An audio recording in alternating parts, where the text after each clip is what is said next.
అందరికీ నమస్కారం. ఆర్‌బీఐ మరో కొత్త షాక్ అయితే ఇవ్వబోతోంది. ఇక నుండి కొత్త ఫోన్‌లు ఎవరైనా కొనాలనుకుంటే ఈ రూల్స్ తప్పదని చెప్తూ ఉన్నారు. త్వరలోనే దీనిపై అధికారిక ప్రకటన కూడా రానుంది. దానికి సంబంధించిన వివరాలు తెలుసుకుందాము.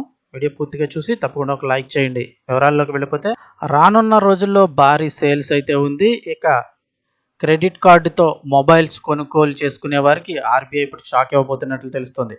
లోన్‌పై మొబైల్ కొనుగోలు చేసి ఆ డబ్బును చెల్లించని పక్షంలో మొబైల్‌లను లాక్ చేసేందుకు అంటే రిమోట్ ఫోన్ లాకింగ్ సిస్టమ్ ద్వారా మీ ఫోన్‌ను లాక్ చేసేందుకు ఎవరైతే అమ్ముతారో ఆ విక్రేతలకు అనుమతి ఇచ్చే యోచనలో ఆర్‌బీఐ ఉందని జాతీయ మీడియాలో కథనాలు వెలువడుతున్నాయి.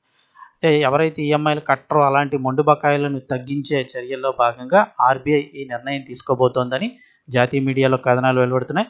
ఇక రుణాలు డిఫాల్ట్ చేసిన వారి ఫోన్లను లాక్ చేసే విధానం అయితే కనుక గత సంవత్సరం వరకు కూడా అమల్లో ఉండేది. రుణం జారీ చేసే సమయంలో అంటే మీకు క్రెడిట్ కార్డ్ ద్వారా లోన్ ఇచ్చే సమయంలో మొబైల్‌లో ఇన్‌స్టాల్ చేసిన ఒక యాప్ సహాయంతో మీరు గనక టైంకి లోన్ చెల్లించకపోతే మీ ఫోన్ పనిచేయకుండా లాక్ చేసేవారు. అయితే గత ఏడాది ఆర్‌బీఐ ఇలా ఫోన్‌లను లాక్ చేయడం ఆపాలంటూ ఎవరైతే అమ్ముతున్నారో వాళ్ళని ఆదేశాలు జారీ చేసింది వాళ్ళని ఆపేయాలని చెప్పేసి. అయితే ఈ మధ్య బాకీలు పెరిగిపోతున్నందున ఈ మొండి బకాయిల్ని తగ్గించేందుకు వీలుగా త్వరలోనే మళ్ళీ ఫోన్ లాక్ మెకానిజంపై ఆర్‌బీఐ మార్గదర్శకాలు జారీ చేయబోతున్నట్లు తెలుస్తోంది.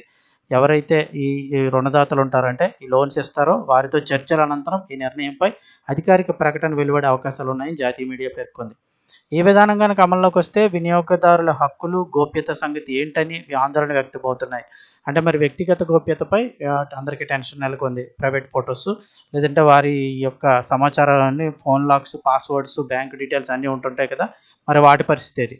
అయితే ఫోన్ లాక్ మెకానిజం ఇన్‌స్టాల్ చేసే ముందు ఎవరైతే ఈ ఫోన్స్ కొనుక్కుంటారో వాళ్ళ అనుమతి తప్పనిసరిగా తీసుకోవాలని ఒకవేళ ఫోన్ లాక్ చేసినప్పటికీ కూడా ఆ ఫోన్‌లో మీ యొక్క వ్యక్తిగత డేటాను ఈ రుణదాతలు ఎట్టి పరిస్థితుల్లో యాక్సెస్ చేయకుండా నిషేధం విధించబోతున్నట్లు కూడా చెప్తున్నారు.